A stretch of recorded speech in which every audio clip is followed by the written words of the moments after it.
ប្រេងឡើងថ្លៃជីកំពុងឡើងថ្លៃតើម្ចាស់ចការគួរតែធ្វើម៉េចបាទអញ្ចឹងតែប៉ុន្តែបើសិនជាជីកំពុងតែឡើងថ្លៃកំពុងមានបញ្ហាថ្ងៃ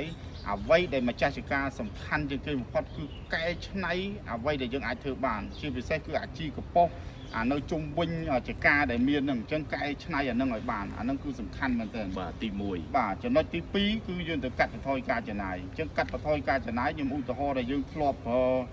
មកសុទ្ធប្រើអីទាំងអស់នោះយើងអាចទៅប្រើសូឡាបូមទឹកអីចឹងទៅហើយក៏វាមិនថ្លៃអីប្រហែលឥឡូវនោះបាទអាហ្នឹងគឺសំខាន់មែនទែនបាទហើយអានេះគឺជាកាត់បន្ថយការចំណាយនៅអ្វីដែលអាចយើងកាត់បានមិនមែនឲ្យកាត់ទាំងស្រុងឲ្យខូចដំណាំទេហើយអាមួយទៀតដែលគួរតែកាត់បន្ថយចំណាយការប្រើប្រាស់ជីទេអត់ទេអានឹងអត់បានទេបើសិនកាត់បន្ថយការប្រើប្រាស់ជីអានឹងគឺដឹងតែយើងកាត់បន្ថយផលដែរអញ្ចឹងយើងអត់ទៅកាត់បន្ថយទេអានឹងបាទប៉ុន្តែអ្វីដែលខ្ញុំចង់ផ្ដាំចំណុចទី3នោះសំខាន់មែនទែនគឺប្រើប្រាស់ជីក្នុងស្រុកដែលអត់ឡើងថ្លៃអានឹងបានវាត្រូវកាត់ដែរគឺកាត់ជីដែលឡើងថ្លៃជាពិសេសគឺជីមកពីស្រុកក្រៅហ្នឹងវាឡើងថ្លៃយើងកាត់បន្ថយវាទៅបាទហើយយើងមកប្រើអាជីដែលអត់ឡើងថ្លៃបាទពីព្រោះអាមូលហេតុដែលជីឡើងថ្លៃខ្លាំងមែនទែនគឺការដឹកជញ្ជូន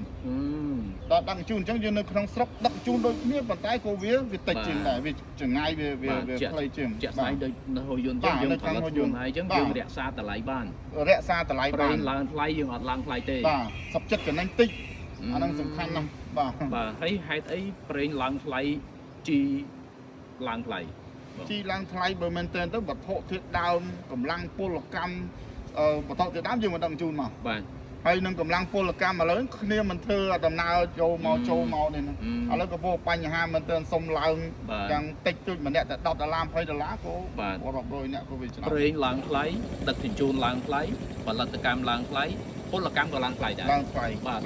ដែលធ្វើឲ្យជីឡើងថ្លៃបាទនេះគឺជាមូលហេតុធំមោទនភាពធំមែនទែនគឺជីរបស់ខ្មែរយើងអត់ឡើងថ្លៃទេបាទអញ្ចឹងបងប្អូនអាចតាក់ទងមកជីហុយយន្តផ្ទាល់ម្ដងនៅថ្ងៃទី28ថ្ងៃសៅរ៍នេះបាទមួយថ្ងៃនេះគឺមានកម្មវិធីពិសេសមួយបាទគឺជំនួបម្ចាស់ចការរាប់រយនាក់បាទអញ្ចឹងបងប្អូនដែលមើលវីដេអូនេះហើយបងប្អូនសូមចុះឈ្មោះឲ្យលឿនបាទមកមើលជំនួបនេះគឺចំណេញច្រើនបាទហើយអ្វីសំខាន់បងប្អូនអាចមកសួរបងផ្ទាល់ទៅហើយដំណួលទិញជីបងយកដាក់ចការទៀតបាទហើយជំនួបនេះគឺបងប្អូនចំណេញច្រើនណាស់បាទវាជួយឲ្យបងប្អូននិយាយរួមបានវត្ថុធាតុដើមដែលអត់ឡើងថ្លៃបាទហើយឮសូរថាថ្ងៃហ្នឹងគឺមានចាប់ឆ្នោតដូចម៉ូតូ5រង្វាន់ទៀតបាទម៉ូតូ5គ្រឿងបាទគឺអ្នកដែលម្ចាស់ចការដែលមកទិញជីនៅថ្ងៃហ្នឹងគឺអាចឈ្នះឡូដល់5គ្រឿងទៀតប៉ុន្តែសំខាន់គេបំផុតមកស្គាល់គ្នាយកតំណតំណងទៅឱកាសពិសេសសម្រាប់ម្ចាស់ចំការដូងស្វាយចន្ទីនិងដំណាំកៅស៊ូដែលកំពុងស្វែងរកទីផ្សារជំនួបម្ចាស់ចំការអ្នកកែច្នៃនិងអ្នកផ្ដល់ទុនថ្ងៃទី28ខែមិនិនាឆ្នាំ